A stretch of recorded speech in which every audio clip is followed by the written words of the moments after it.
ప్రియమైన దేవుని పిల్లలారా, ప్రభువైన యేసుక్రీస్తు వారి పేరట మీ అందరికీ వందనాలు. ప్రభువు పేరట మీ అందరికీ శుభములు, దీవెనలు కలుగునుగాక.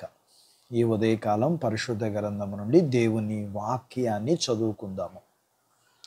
సామెతల గ్రంథము 3వ అధ్యాయము 6వ వచనాన్ని చదువుకుందాం.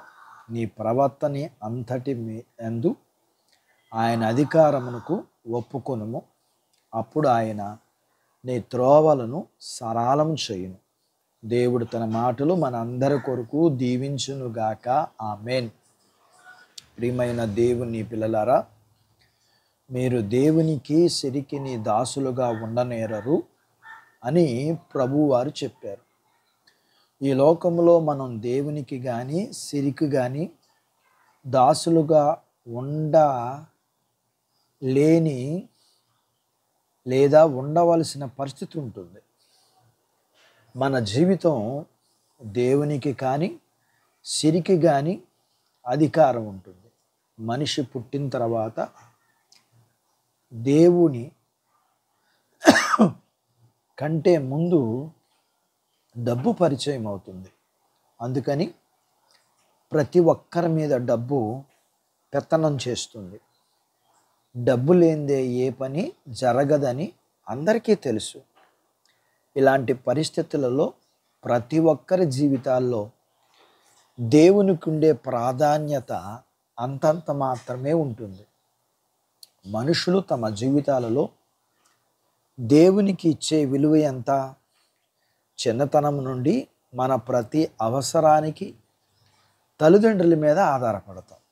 ప్రాణాల మీదకి వచ్చినప్పుడు తప్ప దేవుడా అని అనాల్సిన అవసరం చాలా అరుదుగా ఉంటుంది. ప్రతి చిన్న విషయానికి దేవుణ్ణి తలుచుకునే అంత సన్నిహిత సంబంధం ఎవరికీ ఉండదు. దేవునితో మన సంబంధం కేవలం ప్రార్థనల వరకే పరిమితం తప్ప మన ప్రవర్తనలో ఉండదు. పైకి దేవుని పట్ల భక్తిగా ఉన్నట్లు కనిపిస్తామే తప్ప మనసులో దేవునికి చోటు ఇయ్యం. మన ప్రవర్తన సరిగ్గా లేకుండా మనం ఎంత మంచి పని చేసినా దేవుడు దానిని అంగీకరించడు. కొన్ని చేయడం మనుషుల దృష్టిలో గొప్ప విషయాలైనా దేవుడు వాటిని అంగీకరించకపోవడానికి కారణం మన ప్రవర్తనే. గొప్ప కార్యాలు చేసేవారికి మనం ఎంత గొప్పగా పొగుడుతాం, వారే నిజమైన భక్తులని భావిస్తాం. కానీ దేవుడు వారిని హాస్యించుకోవడానికి కారణం వారి ప్రవర్తన దేవునికి ఇష్టంగా ఉండకపోవటమే. దేవుని కోసం గొప్ప కార్యాలు చేస్తామని భావించే వారి పరిస్థితి అలా ఉంటే మరి సామాన్యులైన మన పరిస్థితి ఏంటి? మన ప్రవర్తన దేవునికి ఇష్టంగా ఉండాలంటే దేవుడు కోరుకునే విధంగా మనం నడుచుకోవాలి. మీకా 6:8 ప్రకారం న్యాయంగా నడుచుకొనుటయు, కనికరమును ప్రేమించుటయు, దీన మనసు కలిగి నీ దేవుని ఎదుట ప్రవర్తించుటయు, ఇంతే కదా యెహోవా నిన్ను అడుగుచున్నాడు. మనం సరైన మార్గంలో నడవాలంటే నీ ప్రవర్తన మీద దేవునికి అధికారం ఇవ్వాలి. అప్పుడు దేవుడు నీ ప్రవర్తన సరిచేసి సరైన మార్గంలో నిన్ను నడిపిస్తాడు. అటు బాధ్యత దేవుడు మన అందరికీ దయచేయునుగాక.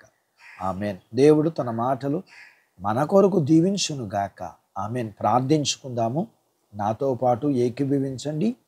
మమ్మలను మిక్కిలిగా ప్రేమించిన మా ప్రియా పరలోకపు తండ్రి, మీ పరిశుద్ధ నామమును బట్టి మీకు వందనాలు. ఈ ఉదయకాలం మీ పాదాల దగ్గర మీ లేఖనాన్ని మేము నేర్చుకోవడానికి, మేము చదువుకుని విని నేర్చుకున్న లేఖనపు సత్యాన్ని బట్టి మేము మా జీవితంలో మీకు లోబడి మీకు ఇష్టమైన దాని ప్రకారం జీవించేవారిగా ఉండగలగడానికి మాకు సహాయం చేయండి. మీ పిల్లల్ని మీరు దీవించండి. చిన్న బిడ్డలను, యవనస్తులను, వృద్ధులను, స్త్రీలను, పురుషులను దీవించండి. వారి చదువుల్లో, ఆరోగ్యాలు, ఉద్యోగ ప్రయత్నాల్లో విజయాలు, ఉద్యోగాలలో ప్రమోషన్స్ ఇవ్వండి. చేతి పనులు, వ్యాపారాలు, పొలాలు, పశువుని దీవించండి. వివాహములు కాని వారికి అబటుకు, గర్భం లేని వారికి ఇమ్మని, గర్భం కలిగిన వారికి సుఖమైన ప్రసూతి ఇమ్మని, ప్రసూతైన తల్లి పిల్లలకు ఆరోగ్యాలు ఇమ్మని, మీ పిల్లల అవసరాలు, సమస్యలు, బలహీనతలు, రుణాలను తీర్చమని, మీ పిల్లల్ని మీరు దీవించి మీరు సిద్ధపరిచిన ప్రతి పరలోకపు భూ సంబంధమైన దీవునికి పాత్రులుగా చేయమని యేసు ప్రభు వారి పేరట స్తుతించి ప్రార్థించి అడిగినవన్నీ పొందుకొని ఉన్నాము తండ్రి. ఆమెన్. దేవుడు మిమ్మల్ని దీవించును గాక. ఆమెన్.